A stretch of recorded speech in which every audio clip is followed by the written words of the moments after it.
O debate virtual está de volta. Finalizei ali o primeiro bloco deixando uma pergunta no ar para o infectologista Dr. Renato Kifuri. Então agora vamos à resposta, né? Afinal, o senhor acredita que o coronavírus não será extinto, Dr. Renato? Olha, Marcela, a expectativa da maioria de nós especialistas em relação ao vírus, ao período que nós chamaremos de pós-pandêmico, é que o vírus continue circulando, não nesta magnitude. Vai ser um vírus como o vírus da gripe, como o vírus do resfriado, que traga uma sazonalidade, ou seja, ele vai circular provavelmente no inverno, fazendo epidemias, fazendo picos anuais, e os indivíduos mais vulneráveis são que serão mais ali acometidos e contra os quais, ou para os quais a gente deve voltar as nossas atenções de prevenção. Talvez não façamos vacinas em toda a população, o vírus fica mais adaptado, menos grave, sazonal e atingindo as pessoas mais vulneráveis. Essa é a expectativa da maioria de nós, mas essa é uma transição que está longe. Nós não estamos ainda no período que possamos dizer que a pandemia acabou, que o vírus já virou um vírus como o vírus da gripe. Não estamos nem perto do fim? É difícil prever, né? Quando nós falamos que uma variante, a gente previa que talvez no final do ano a gente podia estar perto do fim. Veio a Omicron para derrubar essa teoria e mostrar que o surgimento de uma nova variante pode colocar ou pode adiar este fim da pandemia a qualquer momento.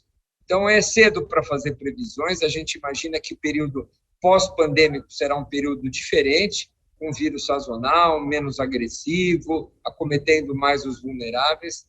Mas quando isso vai acontecer, é difícil prever. O que nós temos hoje é que avançar, tanto na vacinação como nos medicamentos, para esses indivíduos que sabidamente são pouco ou piores respondedores às vacinas. Os muito idosos, os transplantados, esses indivíduos mais graves, esses certamente não responderão adequadamente a 3, a 4, a 5 doses. Nós precisamos de outros instrumentos para que a gente possa prevenir as formas graves nessa população vulnerável. Então ainda é preciso cautela, né? Falando um pouquinho sobre o pós-coronavírus, né? É preocupante, existem alguns estudos de doenças decorrentes, né, do coronavírus, até diabetes infantil, enfim, doenças cardíacas. Queria que o senhor falasse um pouquinho sobre o pós-coronavírus, né? O que a gente vem aprendendo é a respeito desse impacto no longo prazo da Covid. É bastante determinado já pelos dados as alterações inflamatórias vasculares que a Covid traz, aumentando o risco de AVCs, de doença cardíaca, de infarto, tanto a parte cardíaca como neurológica é bem descrita. Além disso, como você bem lembrou, né, alguns estudos já mostrando o risco maior de desenvolvimento de diabetes, inclusive nas crianças que tiveram Covid. Sintomas mais comuns, como fadiga, cansaço, perda de olfato por tempo prolongado, dificuldades de sono, perda de memória, tem sido descrito alterações de pele, queda de cabelo, muita gente com esses sintomas persistentes pós-Covid. Mas a magnitude, a duração, o tratamento ainda é pouco conhecido. Então, isso só mostra, mais uma vez, Marcela, como é importante a gente prevenir.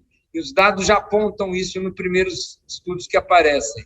A vacinação não só previne a Covid, mas previne as complicações de longo prazo. A Covid longa, por exemplo.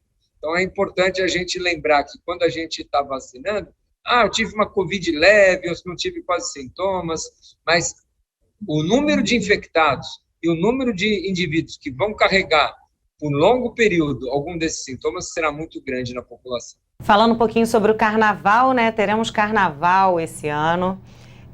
Que conselho o senhor daria para os foliões, né? E para a população em geral, para aquelas pessoas que vão curtir o carnaval, que pretendem ir para a Avenida, para Sapucaí, para a Intendente Magalhães, que a gente também vai transmitir? Olha, o carnaval ou qualquer festa de aglomerações foi adequadamente adiado, né? O período que nós faríamos, em comparação com o período que nós faremos agora, é um período bastante mais tranquilo em termos de transmissão. O que é importante entender é que o risco sempre existe, né? Então, quando você está num momento de maior transmissão, muita gente doente, o seu risco é maior. Quando você está no período de baixa transmissão, de baixa circulação do vírus, poucas pessoas doentes, seu risco é menor. Seu risco é menor, mas ele não é inexistente. E é isso que precisa falar claro. Nós não estamos falando de algo 100% seguro ou 100% arriscado. Nós estamos falando de risco maior ou risco menor. E como a gente pode minimizar o risco num desfile de carnaval? Primeiro, estando vacinado. Né? Isso é óbvio que o seu risco de adoecer, especialmente para forma grave, é muito menor. Segundo, é sempre que possível não compartilhar com estranhos copos, bebidas, cigarros. Isso tudo aumenta o seu risco de transmissão. Ambiente muito aglomerado, numa concentração ou em algum local, se possível, usa máscara, isso diminui o seu risco. Se você é um indivíduo de alta vulnerabilidade, um idoso acima de 80 anos, se você tem alguma doença crônica, é um transplantado, tem um câncer, esse indivíduo deve evitar aglomerações, inclusive o carnaval, por mais triste que isso possa ser. É uma recomendação para um grupo mais vulnerável que deve ser feita. Então, e evitar, obviamente, aglomerações em ambientes fechados. Sempre a ventilação é um fator. Então, isso diminui muito o risco, seja no carnaval ou seja em qualquer outra fase. E lembrar que esses eventos, Marcelo, eles não têm a capacidade de formar uma onda nova de Covid. Não vamos ter uma onda nova. Eles vão potencializar a magnitude do que está acontecendo. Então, se a gente estiver reduzindo as taxas de transmissão, nós vamos ter uma diminuição nessa velocidade de redução. Se a gente estiver aumentando a transmissão, nós vamos incrementar um pouco a transmissão. Então, aglomerações como o carnaval, de novo, elas não são capazes de provocar uma onda, mas elas são capazes de interferir na velocidade ou de queda ou de ascensão. Em termos de proteção individual, entender que nós estamos numa situação de maior risco e os cuidados devem ser redobrados. Perfeito, é preciso ter cautela ainda, né? Então, não compartilhar copos, cigarros e também cuidado, né, para paquerar, para os solteiros paquerarem no carnaval, né? Aquele beijo na boca, famoso beijo na boca. Tem que ter cuidado, ainda é preciso ter cautela nesse sentido. É difícil fazer esse tipo de recomendação no carnaval, né, Marcela? A gente sabe que o carnaval é uma festa de confraternização, uma festa de muita proximidade.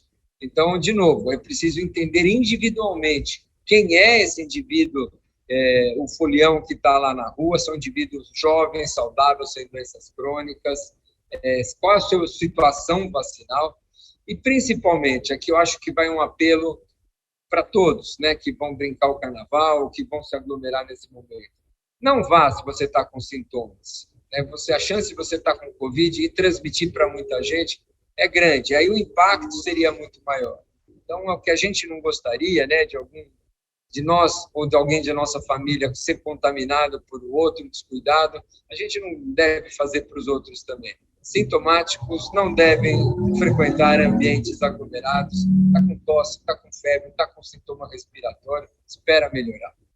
O senhor tocou muito na questão da vacinação, sobre a importância de se vacinar, né, para conter o vírus. Ainda existem pessoas, por incrível que pareça, que têm receio de tomar vacina, acham que a vacina pode causar algum risco. Queria que o senhor falasse especificamente para essas pessoas, para tranquilizá-las em relação à vacinação.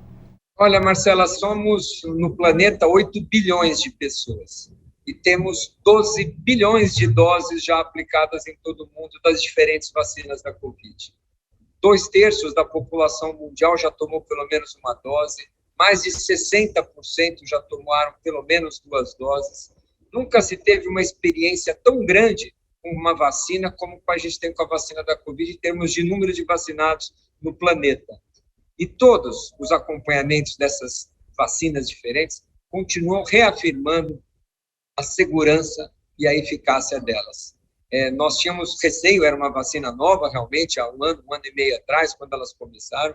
A gente conhecia os dados de segurança dos estudos, de 10 mil, de 50, de 60 mil. Agora nós estamos falando de 12 bilhões de doses aplicadas em todo o mundo. Não há nenhum dado que aponte no sentido de que as vacinas vão trazer malefícios, de que vai ser pior vacinado do que ficar doente. Então, quem está com medo da vacina tem que ter medo da doença. A doença, assim como a gente falou, traz problemas no curto, no médio e no longo prazo. E pior, tem gente com medo de vacinar seus filhos. Marcela, a vida toda deu vacina para os filhos e falava, para a gente não precisa, a gente não... Pela primeira vez, a gente está vendo pais vacinados preocupados em se proteger e deixando seus filhos protegidos, que é um contrassenso, né? Então, não podemos deixar nossas crianças desprotegidas. É claro que o pai que está hesitante em vacinar seu filho não quer o mal do seu filho, ele está com medo de dar vacina, mas ele tem que ter medo de deixar o seu filho adoecer. Mesmo que o risco de óbito, de complicação grave na criança seja menor, o risco de Covid longa, de complicação, não é desprezível.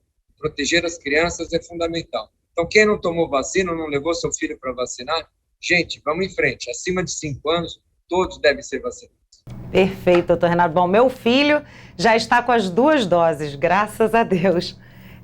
E a ciência, né? O senhor gostaria de fazer alguma consideração? Estamos chegando ao final do programa. Só agradecer mais uma vez a TV Alerj estar aqui com vocês, Marcela.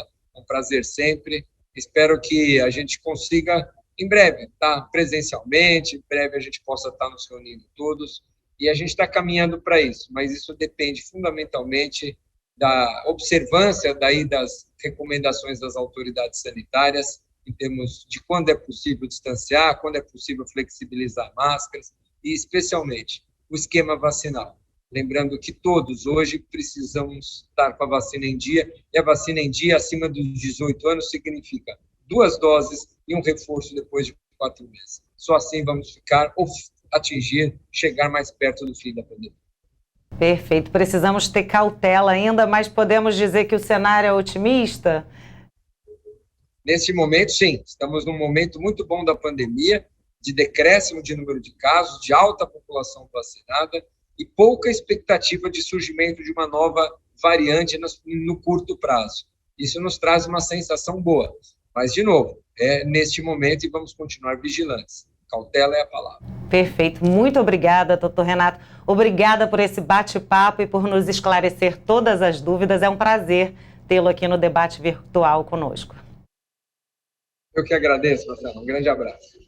E o debate virtual de hoje fica por aqui. Você pode acompanhar esse e outros programas da TV Alerj pelo nosso canal do YouTube. Se gostou, já sabe, curte, comenta e compartilha. Até a próxima.